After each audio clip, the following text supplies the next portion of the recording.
और आतंकवाद के खिलाफ भारत के कड़े रुख के बाद अटारी वाघा बॉर्डर बंद कर दिया गया। दोनों देशों की सीमा से पाकिस्तान के नागरिक वापस पाकिस्तान भेजे जा रहे हैं। इनमें से कुछ की आप बीती बेहद मार्मिक है, सुनवाएंगे आपको इस रिपोर्ट के जरिए। हमारी वजह से तो नहीं है ना कुछ भी, हम लोग तो इतने ऑनेस्ट हैं यहाँ पे। हम लोगों ने तो कभी कुछ ऐसा कुछ नहीं किया ना, हमें क्यों इतना अजाब दिया जा रहा है। मैं अपने बच्चे छोड़ के जा रही हूँ, मेरी बेटी घर में, उसकी कंडीशन बड़ी ख़राब है इस वक्त। प्लीज़ आप कुछ कीजिए प्लीज़।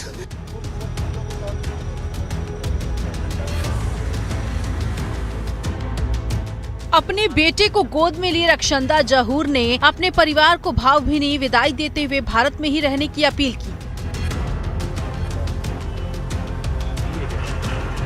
वो मंगलवार को अमृतसर में अटारी सीमा चौकी पार करने वाले कई पाकिस्तानी नागरिकों में से एक हैं। मुझे आए हुए 35 साल हो गए हैं। उस दौरान इन्होंने, मेरा वीज़ा भी मेरे पास है, हमने वीज़े के लिए अप्लाई भी करा हुआ है, लेकिन मेरी नेशनलिटी के लिए भी हमने अप्लाई करा हुआ है, लेकिन आज तक वो मुझे नहीं मिली। अब मुझे इमीडिएटली इन्होंने बोला रात को 9:30 बजे कि भाई आपने बॉर्डर क्रॉस करना है। मैं यही गवर्नमेंट ऑफ इंडिया से यही अपील करना चाहती हूँ कि इतना क्यों मतलब कर रहे हैं हमारे साथ। मेरे बच्चे यहाँ पे हैं, मेरी मैरिज हुई है, मुझे 35 साल हो गए हैं सर। मेरा क्या कसूर है इसमें। रक्षंदा के जाने से उनका परिवार दुखी है। रक्षंदा के बेटे का कहना है कि आतंकियों की सजा निर्दोषों को देना किसी भी तरह से जायज नहीं है। मैं और मेरी वाइफ यहाँ अमृतसर में थे, हम यहाँ पे हॉलीडेज पे थे, तो suddenly my mother called me at 10 PM at night. तो शी सेड कि government is reporting me in the morning. तो हमने बोला वो क्यों, मतलब कि वो कैसे। तो बोला कि हम मेरा इन्होंने वीज़ा भी कैंसिल कर दिया जो मैंने अप्लाई किया था।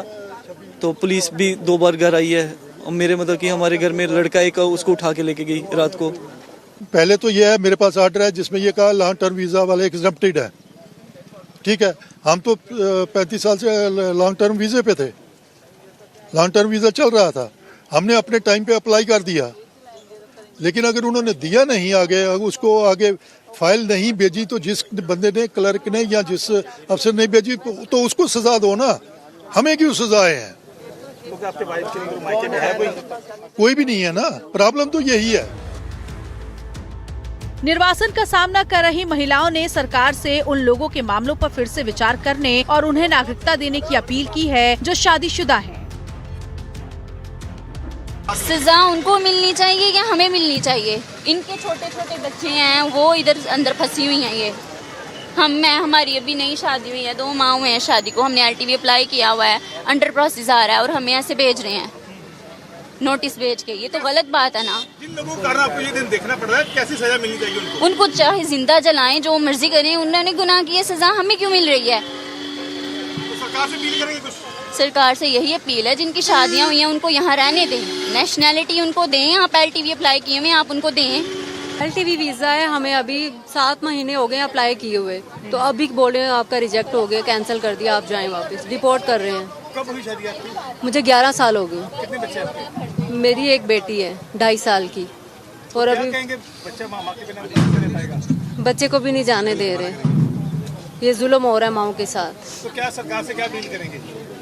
हमारे साथ बहुत गलत हो रहा है। तो जिन लोगों के कारण आपको दिन देखना पड़ रहा है, तो ये हमारा तो कसूर नहीं है ना, बच्चों का तो कसूर नहीं है। माओ को क्यों अलग किया जा रहा है बच्चों से, या फिर हमारे बच्चे भी दे दें साथ हमें। कितनी देर होगी आपकी शादी को? 11 साल हो गए। बच्चे कितने? एक बेटी है मेरी। तो कितनी बार आप पाकिस्तान और अभी मेरी कंडीशन भी ट्रैवल करने वाली नहीं है, मुझे डॉक्टर ने बेड रेस्ट बोला हुआ है। अभी मैं प्रेग्नेंट हूँ और मुझे भेजा जा रहा है। निर्वासन का सामना कर रही महिलाओं के पतियों ने इस कदम को क्रूर और अन्यायपूर्ण बताया। मेरी वाइफ है आयशा किरण। मेरी बेटी है सर 2.5 साल की, प्रेग्नेंट है, वो 7 महीने की प्रेग्नेंट है। मेडिकल सारा है, कम से कम मेरी बच्ची को तो जाने दें साथ। क्या कहेंगे जिन लोगों के लिए कारण देखो वहाँ की गवर्नमेंट और यहाँ की गवर्नमेंट बीच में क्या हो रहा है, पब्लिक पीछे जा रही है और कुछ नहीं हो रहा है। ये बच्चे रह गए हैं 2। आप इतना कर सकते हैं गवर्नमेंट से, बच्ची को तो जाने दें। ये 2.5 साल की बच्ची किसके पास रहेगी। सरकार से क्या अपील करेंगे कुछ? अपील तो करेंगे, जो हमने अप्लाई किया सर, कम से कम बताएं ना। 25 तारीख को हम गए हैं वहाँ FRO सेक्शन, बोल रहे हैं आपका लॉन्ग टर्म वीज़ा का जो है उसमें कोई इशू नहीं है। जब इशू नहीं था तो कल क्यों रात को इन्होंने भेज दिया पुलिस को डिपोर्ट करने के लिए? मेरी शादी को 14-15 साल हो गए हैं और 14-15 साल से यहाँ पे रह रहे हैं। हर साल में वो अप्लाई कर रहे हैं, कभी 2 साल का मिल रहा है, कभी साल का मिल रहा है। इस साल भी हमने 11/4/24 को जो 25 को एक्सपायर होना था, उससे 2 महीने पहले तक हमने अप्लाई कर दिया है। डेडलाइन से पहले ही 2 महीने हमने अप्लाई किया है, लेकिन आज बोलते हैं कि आपका वीज़ा ही नहीं है। वो भी रात को, उससे पहले हम 25 को उनके पास गए हैं कि हमारा लॉन्ग टर्म वीज़ा है, हमारा कोई इशू है तो हमें बताएं। नहीं बोल, आप जाएं घर, आपके पास कोई इशू नहीं है आपका। ये जो है सार्क वीज़ा या पोर्टली अपने बिजनेस वीज़ा जो आए हैं फिल्म इंडस्ट्री, उनके लिए, आपके लिए ऐसा कोई नहीं है। तो मेरी वाइफ है सर। बिल्कुल। तो कितने बच्चे आपके? सर 2 बच्चे हैं। कितनी एज इनकी? ये 7 साल का सर और ये 12 साल का। पहलगाम में 22 अप्रैल को हुए आतंकी हमले के बाद भारत पाकिस्तान संबंधों में काफी तनाव आ गया है। भारत सरकार ने पिछले सप्ताह पाकिस्तानी नागरिकों को जारी किए गए 12 श्रेणियों के वीजा रद्द कर दिए, जिनमें व्यापार, सम्मेलन, आगंतुक और तीर्थ यात्री वीजा शामिल हैं। 24 से 27 अप्रैल के बीच कुल 537 पाकिस्तानी नागरिक, जिनमें 9 राजनयिक और अधिकारी शामिल हैं, उन्हें अटारी वाघा बॉर्डर से पाकिस्तान भेज दिया गया। पाकिस्तानी नागरिकों की भारत छोड़ने की अंतिम तारीख 27 अप्रैल थी, लेकिन कुछ पाकिस्तानी नागरिक पारिवारिक कारणों से अब तक भारत नहीं छोड़ पाए हैं। उधर पहलगाम आतंकी हमले में जान गंवाने वाले लेफ्टिनेंट